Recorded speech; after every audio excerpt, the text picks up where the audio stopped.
ইউক্রেনের president Volodymyr Zelensky নতুন ২০ point শান্তি পরিকল্পনা উন্মোচন করেছেন, যা যুক্তরাষ্ট্রের সঙ্গে পরামর্শের মাধ্যমে তৈরি হয়েছে। এই পরিকল্পনার লক্ষ্য দীর্ঘ চলমান রাশিয়া ইউক্রেন যুদ্ধে শান্তি প্রতিষ্ঠা করা। এতে একটি সম্ভাব্য শান্তি চুক্তির কাঠামো এবং বিভিন্ন গুরুত্বপূর্ণ শর্ত তুলে ধরা হয়েছে। জেলেনস্কির পরিকল্পনায় রয়েছে বর্তমান যুদ্ধক্ষেত্র বরাবর লড়াই স্থগিত থাকা এবং বিভিন্ন অঞ্চলে রাশিয়ান বাহিনীর প্রত্যাহার, পশ্চিমা নিরাপত্তা গ্যারান্টি ও পুনর্গঠন সহায়তা। স্বাক্ষরিত হলে পুরোপুরি যুদ্ধবিরতি কার্যকর হবে এবং পরবর্তীতে ইউক্রেনে নির্বাচন অনুষ্ঠিত হবে বলে উদ্দেশ্য। এই প্রকল্পে জেলেনস্কি রাশিয়ার সঙ্গে যুক্তরাষ্ট্রের সহযোগিতায় নিরস্ত্রীকরণ, নিরাপত্তা, অর্থনৈতিক পুনরুদ্ধার এবং জাপরিঝিয়া পারমাণবিক শক্তি কেন্দ্র সম্পর্কেও কিছু শর্ত থাকতে পারে।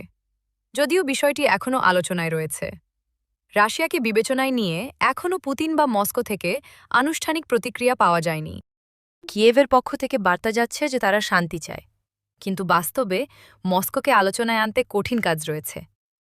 বিশ্লেষকরা মনে করেন এই প্রস্তাব জেলেনস্কির পক্ষ থেকে কিছু কূটনৈতিক ছাড় বা রূপান্তরকে নির্দেশ করতে পারে, যাতে যুদ্ধ বন্ধ ও ভবিষ্যতে সম্পর্ক স্থাপনে সম্ভাবনা তৈরি হয়।